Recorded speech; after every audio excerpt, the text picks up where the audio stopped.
this one, the potatoes. Hey folks, Bill here, and this is Farming with Bill. And it is a beautiful afternoon here at the farm, and guess what? The family is here with me. And we got this nice little rock pile over here, and you can see Solomon and Violet playing on the rocks. They got their Tonka trucks and loaders over there. Oh, yes. Daddy? Yes.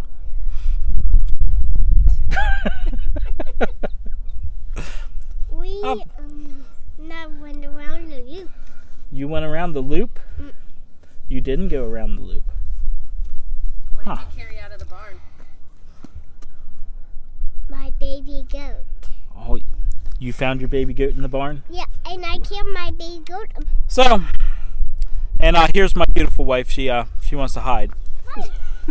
But so we're going to get ready to do the feeding. Usually the feeding takes about an hour when I come over and do it alone. But today we'll enjoy the goats, look at the goats, talk about the goats. So it could take 2 hours, but we won't bore you with all of it, just some of it.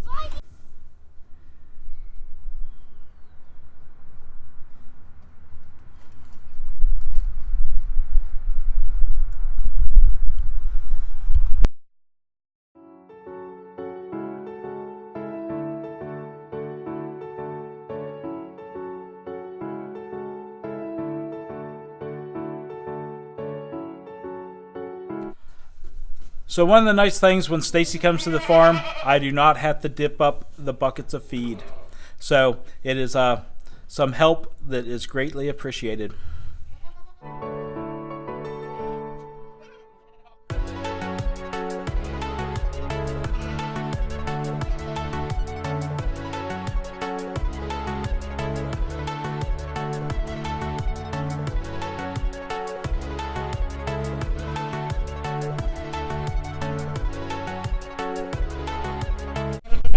The fun part, there's only about 20 goats here, so it's not going to be a total stampede as what it's like when there's 50, but it is quite the scene.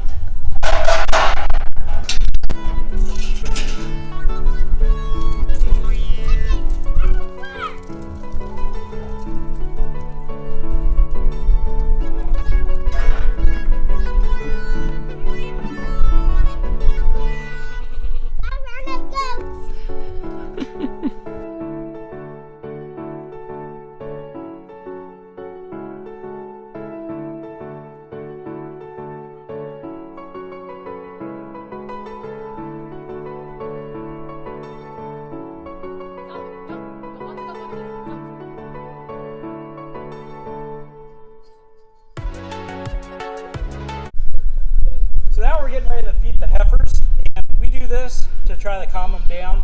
They get used to coming up here and getting some feed, and they're used to the human interaction, and that calms them down a lot. With the different age groups that we have here, the older heifers help calm down the younger heifers.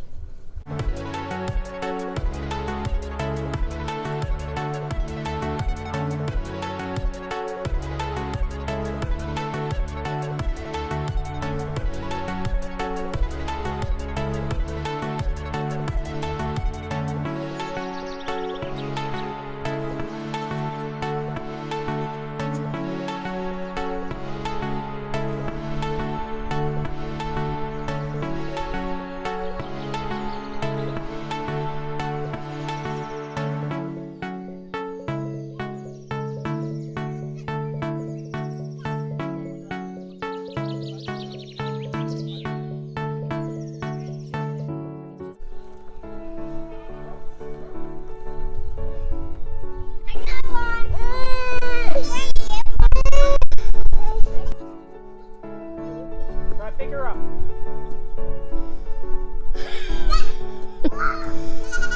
Cold. Ethel's okay.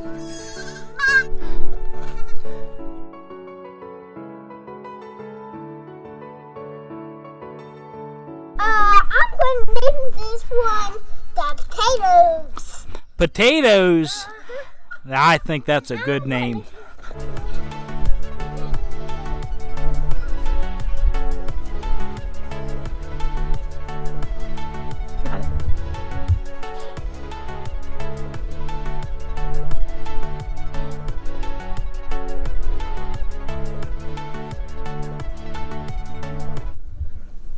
So we're here with the yearling does.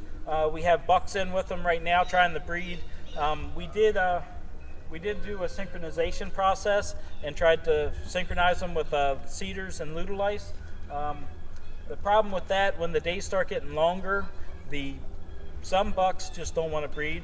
And our good buck with all the genetics that we bought last fall, Mustache Fritter up here at the end, he is one of them that doesn't like to breed when the days get longer. So we put him in here with all these does, and after about a day and a half, I noticed that his marking harness wasn't getting any work. So then we put our little red homegrown buck back here, and you can just tell that he had 3 does when we did this process, and he really likes the does. So when I put him in here, within 5 minutes, wouldn't you know, he was breeding a doe.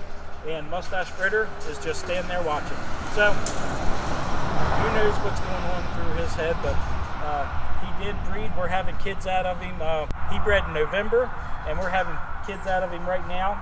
So he is good. He does his job in the fall when it's more seasonal for him to breed, but he just doesn't want to breed in the summer. So luckily we had little red rocket, or whatever we're going to call him, to catch the slack from Mustache Fritter. So any trip to the farm is not complete without a mule ride. So we were walking across the yard, and little Violet here starts going mule, mule. So we took that as it was time to go for a mule ride. So we're out here in the pasture, right in front of the mineral feeder. We're going to check the minerals, see if they have enough minerals. And like I explained to Solomon a week or so ago, minerals are like Solomon's chewy vitamins, and we put them out here for the cows. The only difference is the cows know when to stop. If we gave Solomon the bottle of vitamins, we probably wouldn't have any vitamins left. So let's check the minerals, see how they're doing. Yep, I want to set the minerals too. A picture of you and me. So they still have some minerals, but you never want your cows to run out. So we're going to put a couple more bags in. Can you on my lap? Because I'm the driver.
Your granddaddy. What? Come there? Uh-huh. Where?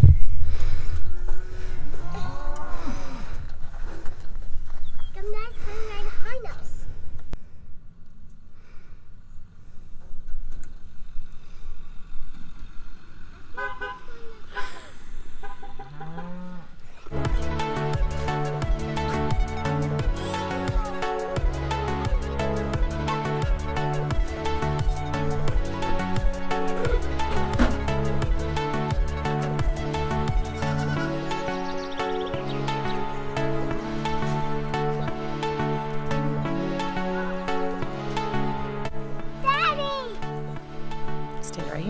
Stand right here.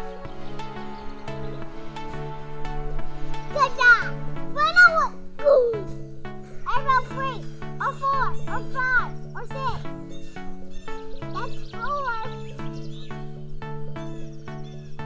5.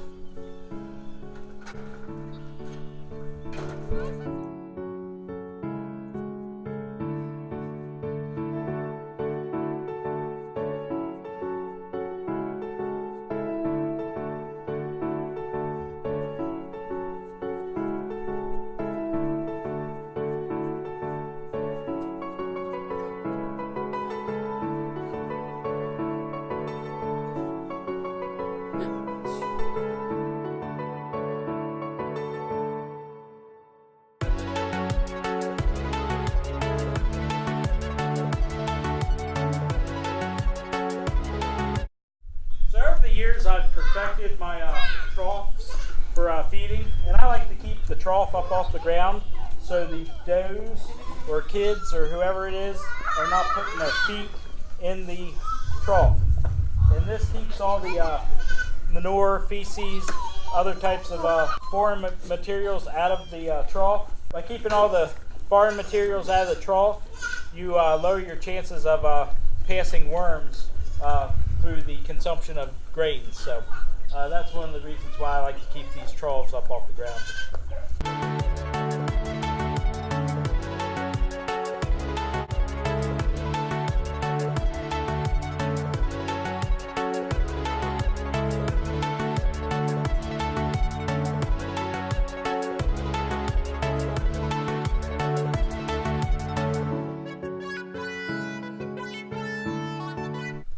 Well, I hope you had as much fun tonight on the farm as I did.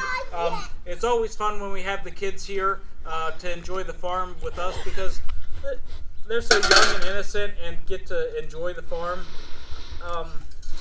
So It's okay, come here. She face planted. She has grapple in her mouth.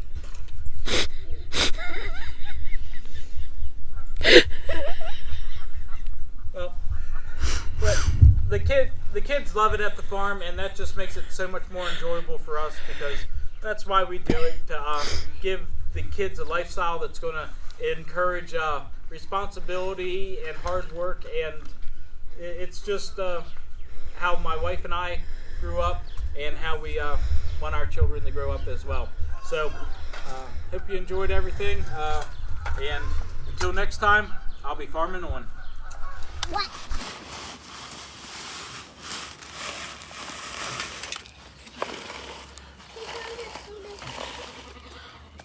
Are you taping?